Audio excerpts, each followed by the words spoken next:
Hello, welcome back to the Maya Toolbelt. This is Michael. So I'm pretty much done with the Maya side of this project. I did render it. It took about 30 hours to render my HD 720p image sequence. It's a bit longer than I would have hoped. But in any case, I'm not done with it yet though. I'm going to go into post-process and create the actual finished product. So I thought I'd go ahead and record that process too. Okay, so this program is called Natron or Natron. I don't know exactly how you pronounce it, but it's a free open source compositing program. So I'm not a huge compositor. I don't do a lot of compositing work. So when I decided I wanted to do some for this police light, I had to go find something, and this is a free node-based compositing program that turned out to be pretty cool. I'm not an expert at it by any means. I'm still kind of learning how it works completely, but I can kind of show you my process so far. Here in Maya, you see I got this. So what I've done is if I go back to my render, say Arnold render view, and I'm just going to hit play. And I don't necessarily need it to finish, but I just want to show you I do have these different passes. I have a diffuse direct, and let me go to view test resolution. Let's do like 50%. Okay, so a diffuse direct, I have emission, indirect, specular, and then I have specular direct and indirect if I wanted to separate those. And then I have my beauty, like complete render. Now one thing I noticed when I did apply the environment effect, it did add this haze in the background, and I'm probably going to remove that in post. That's one reason why I wanted to go into compositing, was to remove this haze effect that's in the background that you can see up here. And also I just wanted to get some possibilities for affecting some of these different passes that I have. So the way I render the sequence, I have a 30 frame sequence. Is if you go to the rendering menus, under the render menu, you can go to, usually you do like a batch render, but instead we use render sequence, and here in the options we render the render camera. And once I've done that, it then created these folders that all my passes are in. So I have my beauty pass, diffuse direct, emission, indirect, and so on. So inside each of these folders I have 30 frames. I actually deleted the last frame, so just 29 frames so that it will loop properly. So I have a 29 frame sequence then. So here in Natron, actually I want to cancel this render so it's not using up any more processing power. So here in Natron, this is a compositing program. It comes with this viewer node, and whatever is being fed into the viewer node is going to be what's displayed up here. But first of all, we need to bring in our sequence. So if I press the R key, it will open up a sequence. This is called reading, that's why R, so reading of a sequence. And I have my beauty sequence in my beauty folder, so I'm just going to select police light 1 through 29, hit open, there it is. So this comes in.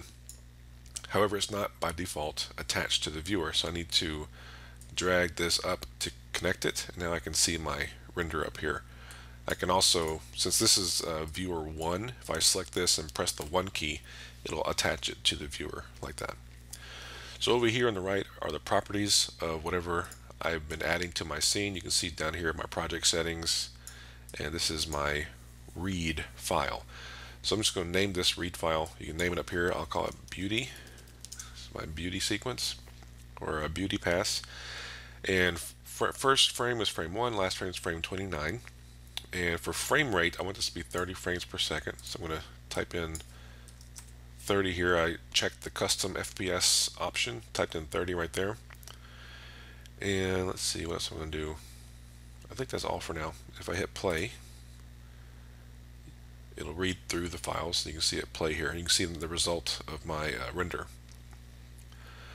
But I want to do passes though, so I can stop this. And this here, I will disconnect it from my viewer and just put it over here. And I'm going to press the R key again, and I'm going to bring in my other passes. So I'll go back to my diffuse direct pass, open that up, and I'll rename it. Right click and edit, rename. So we can call this diffuse direct, hit enter. Or you can name it up here. R again, go to my emission pass, bring that sequence in. We can call this emission. Press R again, bring in my indirect pass, rename this one.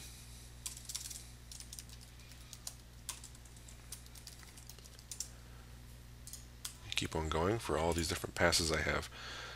Specular, I can put this specular is the combined direct and indirect, so I might bring in the separated ones. So here's specular indirect. Actually, that was specular direct. I mistyped that one. So specular direct. Press R again, up to my specular indirect, and bring these frames in. And this one is spec indirect. Okay, so I want to combine these passes together now. So I gotta kind of think about how I want to put them together. And typically, what you would do is kind of put them together in layers, like if in a program like After Effects, put them together in a layer and do blending modes. And we can do something similar here. So if I press the M key, it creates what's called a merge. So bring this merge over here. And what's going to happen is the merge node has an A and a B. So you can bring in two feeds. And then the merge itself, you can see over here there's an operation and you have all these different blending modes. Okay? And the way I've heard it explained with A and B is that B could be the background and A is what's added. So whatever is the background, you put it in as the B. So B I'm put in for diffuse, and for what's being added, I can throw in the indirect. We'll do that first. Okay. Now we don't see anything yet because we need to attach the viewer to the merge result. So again, you can press the 1 key. You can see this is diffuse, indirect, and then put them together. However, it's the operation is over, which means that the A is being applied over the B, as if it's like a layer in Photoshop. So we're going to change this operation to plus, like that. So now you can see a subtle difference. So this is the diffuse pass, the indirect pass, and then put them together. You see the difference there? Again, very subtle. So we put those two together and we get this merge result. So I'm then going to create another merge, press M, and the background for this merge will be the result of that merge. So these two put together have resulted in this combined image, and I can make that the background for this one. And for this one, I'll add in, I'm going to do emission last, I think. So I have my two speculars. Grab them both. There we go. So I'm going to do one at a time. So I'll do specular direct as the added element, and we'll do it as a plus. And so I attach my viewer to that one. Now you can see the addition of the specular direct. You can see that it kind of brightened up a little bit. Press M again to create another merge. I'll do the same thing again. For the background is the combined result of these merges, and then the added extra is the specular indirect. And again, I'll attach my viewer to that one. And you notice it turns black like this because again I have to change my operation to be plus. So now that's being added in. So that's before, that's after. Press M again, do the same thing. The background is this merge, the added element is the emission, and again make this a plus, and I'll attach the viewer to this one now, and that's the final result. So this is all the passes being put together to get this result, and if I plug it back to the beauty, you can see this is the beauty result. So the ending result is practically the same. There's a little bit of a difference, but it's practically the same. Again, you can select it and press 1 to connect them. You can see the difference there. So diffuse, indirect, specular direct, specular indirect, then all that emission stuff all combined together is this. So the point of all this, we can make changes to these individual passes. So we can, for example, take that specular direct pass right here, or the indirect, either one, whatever makes most sense, and we can adjust it and we can apply some changes to it. Let me select all these just going to move them down a little bit in my graph. And you can minimize, click and drag to kind of pan around like you can in Maya. Alright, so with my specular direct selected, I'm going to apply adjustment to it. So over here, I have lots of stuff to look through, and we look for the color. If I mouse over this and let go, it should tell me what the category is. There it is, color. There's all my color commands, and I'm going to choose a grade. So because I had that selected, the grade automatically gets added between the pass and the merge. So now this grade is being applied to the pass. So again, I can select this grade and press 1 to connect it to my viewer and see what's happening with the grade. So here's the grade options over here. Lots of settings in here we can play with, like multiply. You can see as I increase the multiply, how it's kind of increasing that brightness of the specular. So again, let me go back to my final merge here, and I can still adjust that multiply and kind of see the overall result after it runs through the whole filter system, all these merges. And I can kind of play with this a little bit to kind of get the result I want. And again, it's just going to take some playing with it. So something like that. So without it, if I select it and press the D key, it'll disable it, and then D again will enable it. So I can go back and forth to kind of see the result of this. So by enabling this grading effect, I can brighten up those specular levels. Disabling it goes back to the way it was before. So it gives me a little bit of a pop to my specular. And now I want to fix, like I said, this haze effect, and that's included in the emission pass. You see, the emission pass has this stuff. None of these other passes has that haze effect in it, so just the emissive pass.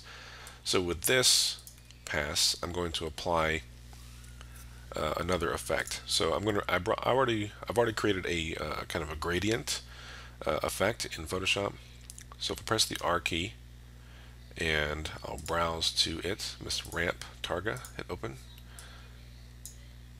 So if I were to look at it here, you can just see it's just this kind of gradient effect. So I'm going to kind of cover that haze. So what I'm going to do is I'm going to merge these together. So detach that, press the M key. So the background is going to be the emissive plate, and then the added element is this thing. That's giving me an error saying that this single frame does not have the same frame rate as my animation over here, which is obvious. It's only a single frame and not a 30 frames per second image. Also, I could, for example, come in here and change this though, the frame rate to 30, even though it's only one frame. It rather have equal frame rates. So this one's frame rate is 30. If I double click this one, 30. So now I've combined these together, I can press the 1 key to see how the combination affects the result. So I can select the merge, double click it, and instead of the over, we can say multiply. So now it's multiplied the ramp over top of the image. So again, the original adding in that ramp. Okay, and we can play with that if we want to, but I'm pretty happy with just having it in there like that. And if I need to, I can go in and make this ramp different. I can adjust the color of the ramp if I need to. I can go to my color section here, and we can use grade, for example. So grade this, and then the result would be from the grade. And so I need to make sure I connect the grade to the viewer, or we're not going to see the results of it. So multiply, if I kind of increase this a little bit, then we can go back to here. We can kind of see how this is affecting it.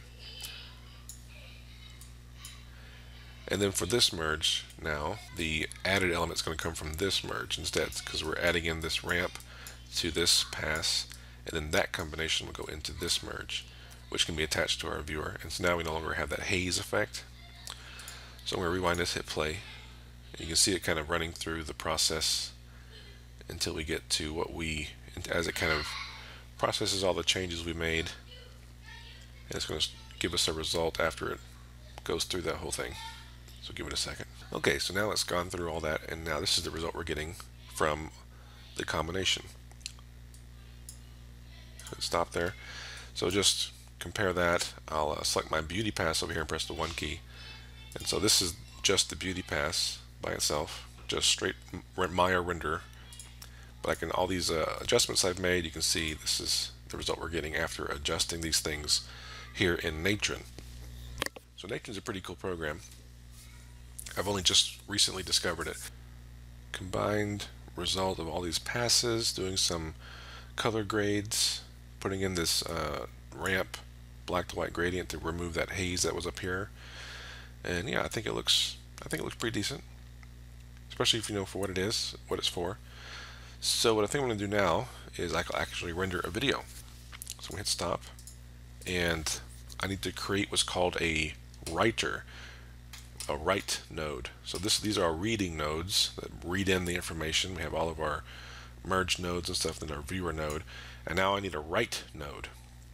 So I click up here and create a write node, and I can choose where I want to save my file. So I'm going to call it police animation, and I can choose a file type, and there's lots of file types to choose from. I think I'm just going to pick a video file format like MPEG-4. There we go, MP4 right there. So, and I can remove this little hashtag mark. So police animation.mp4, and hit save. And here's my write node. Now, first of all, nothing's going to really happen if I choose to render this or to create the video, because there's no source. Just like with everything else, just like the viewer, in order to get something to be viewable here, the viewer has to be connected to the compositing network. Same with the writer. For it to be able to write something, it has to also be connected to that end result. So I'm connecting it to this merge node, just like the viewer is, so that whatever the viewer is seeing, by connecting to this, the writer will also see it. They'll see this right here. So if I double click this writer now, here are my writer properties. And so I can look through here and say, like, color space, I might want to do this to sRGB for the purposes that I am wanting it for. The codec, I might change this to an MPEG-4 codec. Lots of video codecs to choose from. Let's kind of look through here. MP4, there we go. Frame rate, I'm going to change this to 30 frames per second, so it runs the right speed that I want it to. Let's see, what else we got? Got some advanced stuff down here. We got global quality, so we can check out, we'll see how it results in quality if we need to adjust any of this. What does that say? Oh, that's the version numbers and stuff. Okay, so once I'm satisfied with this stuff, I think I am so far, maybe I increased the bit depth, but I don't know, we'll come back to that. I can click this render button.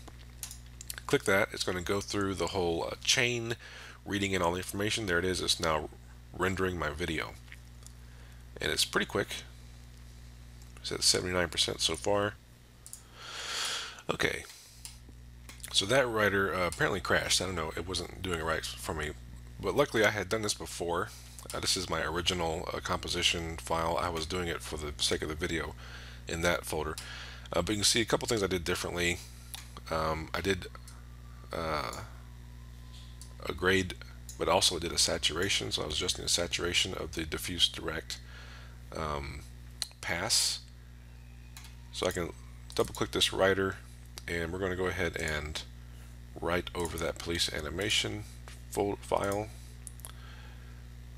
Okay, and it worked before, so hopefully if I hit render now, it'll work again.